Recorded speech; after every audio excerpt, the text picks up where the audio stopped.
আমরা যাই করি জীবনে আমাদের আপনজনদের জন্যই তো করি, তাই না?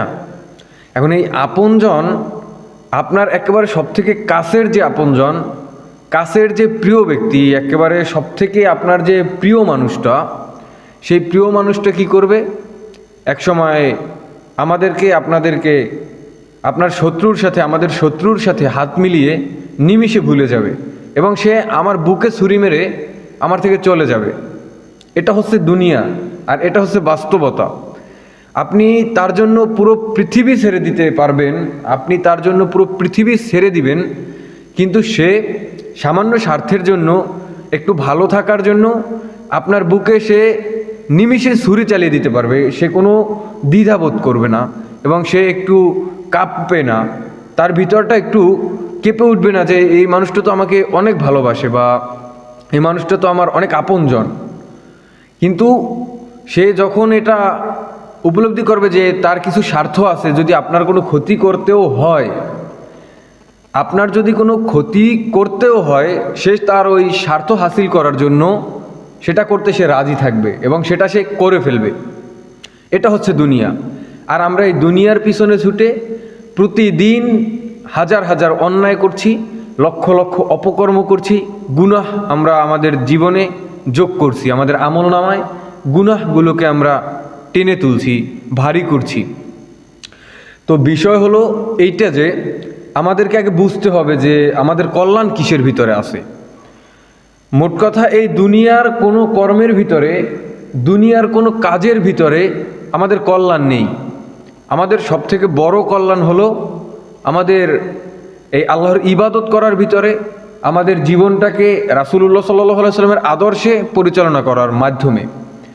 এই রাসূলুল্লাহ সাল্লাল্লাহু আলাইহি সাল্লামের যে একটা সংবিধান, এই সংবিধানের মধ্যে যখন আমরা নিজেদের জীবনকে পরিচালনা করতে পারবো, তখন আমাদের এই নিজেদের জীবনের সত্যিকারের যে সফলতা সেটা আসবে। আল্লাহর কুরআন যখন বাস্তবায়ন করতে পারবো, তখন আমাদের জীবনে আসল সফলতাটা আসবে। এটা মনে রাখবেন। সুতরাং কারো খুশি কিংবা কারো আনন্দ দেওয়ার জন্য আপনি যদি আপনার নিজের ঈমানকে বিক্রি করে দেন, আপনি যদি তাকে খুশি করার জন্য সুদ, ঘুষ এগুলোর ভিতরে আপনি ঢুকে যান, আপনার পরিবারকে খুশি করার জন্য আপনি যদি চুরি, ছিনতাই এগুলো করেন, তাহলে আপনার এই পারেও সমস্যা, এপারেও আপনি বিফল হলেন। কারণ যে কোনো সময় আপনার পরিবার এই টাকার জন্য আপনাকে ধোঁকা দিয়ে চলে যাবে। আপনার যত আপনজন হোক আপনাকে ছেড়ে চলে যাবে যখন আপনার এই টাকা পয়সা একটু শর্ট হয়ে যাবে বা কমে যাবে। আর এই হারামের টাকা বেশি দিন থাকে না, এটা অন্য একটা বিষয়, এদিকে না যাই। তো বিষয় হলো রাসূলুল্লাহ সাল্লাল্লাহু আলাইহি সাল্লামের আদর্শে যে জীবনটা আমাদের গড়ার কথা, সেই জীবন আমাদের নেই। এক নাম্বার হলো যে আমাদের প্রত্যেকটা মানুষের জীবনে আমাদেরকে এই জীবনের ক্ষেত্রে আমাদের ইসলামের কর্মগুলোকে, ইসলামের বিধিবিধানগুলোকে সুন্দরভাবে মেনে নিয়ে তারপরে আমাদেরকে সামনে অগ্রসর হতে হবে। এখন এই যে বিধিবিধানগুলো, এটা কজন মানে? এই বিধিবিধান কয়জন মানে? আপনি একটা মানুষ দেখান যে সে সম্পূর্ণ বিধিবিধানগুলো মেনে নিয়ে সে এই দুনিয়ায় বসবাস করছে। এমন মানুষ খুঁজে পাওয়া খুব কঠিন হয়ে গেছে যে আল্লাহর সমস্ত বিধানগুলো, রাসূলুল্লাহ সাল্লাল্লাহু আলাইহি ওয়াসাল্লামের সমস্ত সুন্নাতগুলো মেনে তার জীবনে পরিচালনা করছে। এগুলো একেবারে খুঁজে পাওয়া খুব কষ্টের বিষয় হয়ে গেছে এখন। আপনি খুঁজে পাবেন হয়তোবা 100-র ভিতরে 2 জন। কিন্তু আমাদের আসলে কি করার কথা ছিল? নিজেদের জীবনটাই ইসলামকে সুন্দরভাবে বাস্তবায়ন করা। কিন্তু না, আমাদের এই যে জীবনে আমরা এখন কি করছি? বেপরদা করছি। বেপরদা কি করছি না? আমরা প্রতিটা ক্ষেত্রে বেপরদা করছি। কই, আমাদের মা বোনেরা যেভাবে চলার কথা ছিল তারা তো চলছে না। আপনি কল্পনা করেন একবার যে এই ইসলামটা দিতে গিয়ে কত মানুষের যে জীবন দিতে হয়েছিল, আর সেই ইসলামটা পেয়ে আমরা কি পরিমাণে যে নষ্টামি করছি, আমরা কি পরিমাণে যে এই ইসলামটাকে অপব্যবহার করছি।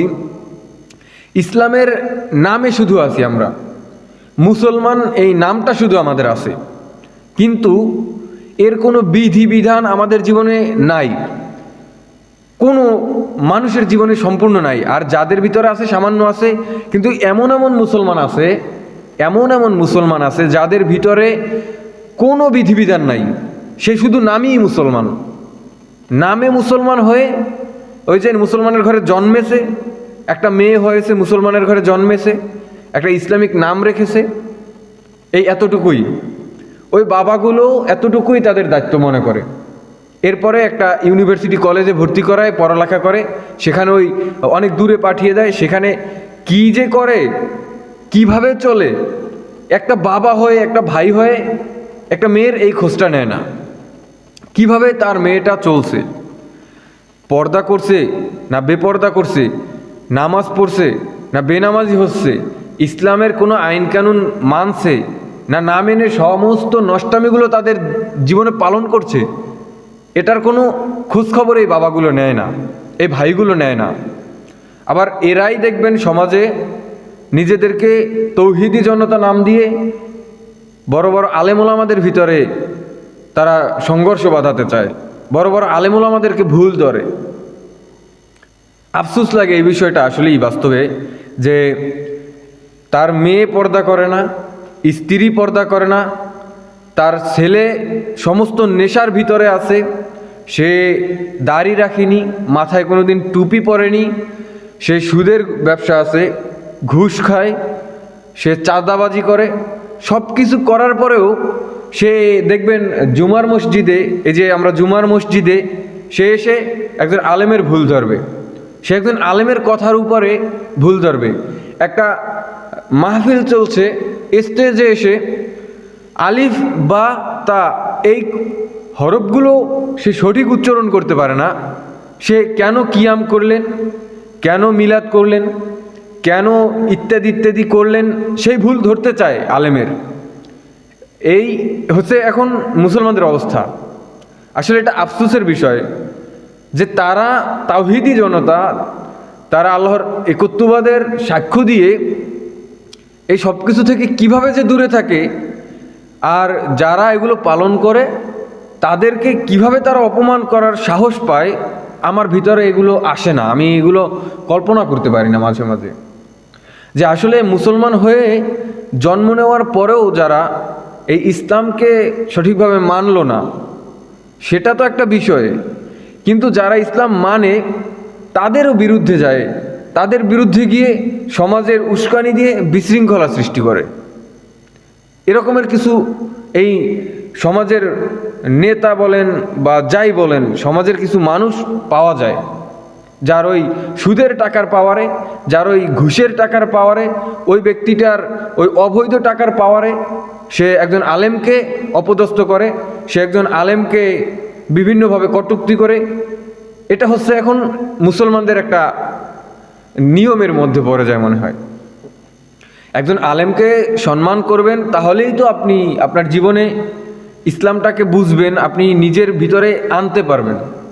কিন্তু আপনি যাকে সম্মান করলেন না, আপনি যাকে কদর করলেন না, তার ভিতর থেকে তো আপনার ওই কোনো শিক্ষা আসবে না ভিতরে, বা তার ওই ইসে বসে মিম্বারে বসে সারাদিন কথা বলার পরেও কোনো ফায়দা এই সমাজের আসবে না। তো সমাজের আমি মনে করি সর্বপ্রথম এইটা বুঝতে হবে যে যে এই কথাগুলো বলছে, যে এই কথাগুলো বলছে তার কিন্তু আপনার থেকে ভালো ইলেম আছে, আমল আছে, সে আপনার থেকে একটা ভালো মানুষ, তাকে আপনাকে সম্মান করতে হবে, তখন আপনি তার কথাগুলো বুঝবেন। আর যে এই পর্দা বলেন বেপর্দা যাই বলেন, মূল পয়েন্টের যে ইসলাম বাস্তবায়ন, সেই বাস্তবায়ন করাটা আপনি যখন ইসলামটা বুঝবেন তখনই সম্ভব হবে। কিন্তু নাইলে আপনার ওই দুনিয়ায় আপনি যা করছেন, উপরে গেলে সঠিক বিচার পাইবেন। এটা একেবারে শিওর জেনে রাখেন যে আপনি দুনিয়ায় যাই করেছেন, সঠিক বিচার উপরে গেলে অবশ্যই পাবেন। তো এই বাস্তব জীবনে এখনও সময় আছে, আমরা যদি শুধরে যাই তাহলে আমাদের পরবর্তী জীবনটা সুখে শান্তিতে ভরে দেবেন আল্লাহ রাব্বুল আলামিন। তো আমাদের জীবনে এই ইসলাম যে বাস্তবায়ন করার বা রাসূল সাল্লাল্লাহু আলাইহি ওয়াসাল্লামের আদর্শ যে বাস্তবায়ন করার কিছু বাধা তৈরি হয়েছে, সেগুলো হলো এই প্রথমে আমাদেরকে বোঝানো হয়েছে যে আমাদের কোন পোশাকে সুন্দর লাগবে। আমাদের এই জিন্সের প্যান্ট শার্ট এবং এই মাথায় সুন্দরভাবে চুলের এই পাশ থাকবে না, কাটিং ফাটিং দাড়ি থাকবে না, এগুলো যদি কেউ করে ওই ছেলেটাকে অনেক সুন্দর লাগবে, এটা আমাদেরকে বোঝানো হয়েছে। যে কেউ যদি ওই ভিআইপি হতে চায়, কেউ যদি সঠিক একটা স্মার্ট মানুষ হতে চায়, তাহলে তাকে প্যান্ট শার্ট এগুলো পরতেই হবে, না হলে তো তাকে মিয়া সাহেব বলবে না, তাকে তো স্যার বলবে না। এটা আমাদের মাইন্ডের ভিতরে বুঝিয়ে দেওয়া হয়েছে, ঢুকিয়ে দেওয়া হয়েছে। আর এটার সম্পূর্ণ কাজ করছে এই পশ্চিমা সভ্যতা যুবকদেরকে, আমাদেরকে ইমানের চেতনাকে নষ্ট করার জন্য এই পশ্চিমা সভ্যতা এই একটা কাজ করছে যে আমাদের জীবনে আমাদেরকে ওদের যে কার্যকলাপগুলো, ইসলাম বিরোধী যে কার্যকলাপগুলো, এগুলো বোঝানো হয়েছে যে সবথেকে মূল্যবান একটা কাজ। আর মুসলমানরাও সেই কাজগুলো করছে ভালো হবার জন্য, সুন্দর হবার জন্য, সুদর্শন হবার জন্য। এই একটা কাজ, যাতে ইমানের চেতনা নষ্ট হয়ে যায়, ইমানের তেজ নষ্ট হয়ে যায়, বুঝছেন? তো এরপরে যে আরেকটা কাজ করা হয়েছে সেটা হচ্ছে সমাজের ভিতরে অশ্লীলতা ঢুকিয়ে দেওয়া। সমাজের ভিতরে অশ্লীলতা ঢুকিয়ে দিয়ে এই আমাদের সমাজকে, মুসলিম উম্মাহকে বিনষ্ট করে দিয়েছে। মনে রাখবেন, আপনি যখন মুসলিম হয়ে জন্মেছেন, আপনার আল্লাহর আইন বিধিবিধান সবগুলোকে মেনে নিতে হবে। আর আল্লাহর বিধিবিধান তখনই আপনি পালন করতে পারবেন যখন আপনার ভিতর ইমানটা খুব মজবুত থাকবে, ইমানটা খুব শক্তিশালী থাকবে। আর এই ইমানটা শক্তিশালী থেকে নড়বড়ে করে দেওয়ার জন্য, ইমানটাকে দুর্বল করে দেওয়ার জন্য আপনাকে দরকার অশ্লীলতার ভিতরে ঢুকিয়ে দেওয়া। আর এই অশ্লীলতাটা এখন সমস্ত জায়গা জুড়ে ছড়িয়ে ছিটিয়ে পড়েছে। আপনি যান পড়ালেখা করতে, আপনি যেখানেই পড়ালেখা করবেন সেখানেই আপনাকে কি করতে হবে, কিছু নারীদের সামনে আপনাকে যেতে হবে, যার ফলে এই পড়ালেখার কোনো মন আসবে না এবং আপনার ইমানের যে চেতনা, অশ্লীলতাগুলো বেড়ে যাবে, ইমানের যে চেতনাগুলো দূরে চলে যাবে। এবং সব জায়গায় এই ফিতনা জড়িয়ে দেওয়া হয়েছে। তো মনে রাখবেন, আল্লাহ রাব্বুল আলামিন চাইলে এক নিমিষের মধ্যে, এক সেকেন্ডের ভিতরে আমাদের জীবনকে পরিবর্তন করে দিতে পারে। আর এই পরিবর্তন হবার জন্য আমাদেরকে আগে সঠিক জায়গা বুঝতে হবে। আর এই জন্য আমাদের সবসময় এই অশ্লীলতা থেকে দূরে থাকতে হবে। অশ্লীলতার অনেক বড় সংজ্ঞা আমি দিতে পারছি না, কারণ সময় সংক্ষিপ্ত। চাইলে অনেক ভালোভাবে বোঝানো যায়, অন্য একদিন বুঝাবো, আমা তৌফিক ইল্লা বিল্লাহ। কিন্তু যখন আপনি এই অশ্লীলতা ছেড়ে আসতে চাবেন, তখন আপনাকে কি করতে হবে, এই নিজের একটা সুন্দর পথ চলাচলের রাস্তা খুঁজে নিতে হবে। আপনি এগুলো বুঝবেন, আগে মার্ক করবেন, আগে চিহ্নিত করবেন যে এই কাজগুলো অশ্লীলতা, এই কাজগুলো ইসলাম পছন্দ করে না। তখন আপনি সেগুলোকে এড়িয়ে চলার চেষ্টা করবেন। তাহলে আপনার ভিতরে একটা নূর বা ইসলামের একটা আসল কর্ম করার মতন শক্তি আসবে। আর এই অশ্লীলতাটা, এটা একটা পশ্চিমাদের মূল টার্গেট, যাতে মুসলমানদের ইমানের চেতনাকে নষ্ট করা যায়। এজন্য এই অশ্লীলতা থেকে আমাদের দূরে থাকতে হবে এবং এই গান বাজনা, থিয়েটার, সিনেমা ইত্যাদি ইত্যাদি এই বিষয়বস্তুগুলো থেকে আমাদেরকে দূরে থাকতে হবে। তাহলেই আমরা একটা শিক্ষিত জাতি হতে পারবো।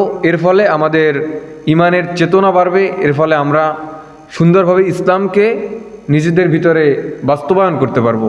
আর ইসলাম যখন নিজের ভিতরে বাস্তবায়ন হবে, তখন আপনি তাওহীদি জনতা নাম দিয়ে না, তাওহীদি জনতা নাম ছাড়াই আপনি এই পৃথিবীতে ইসলামের খেদমত করতে পারবেন। ইসলামের খেদমত করতে হলে অনেক বড় ট্যাগ লাগে না, অনেক বড় পতাকার নিচে থাকতে হবে।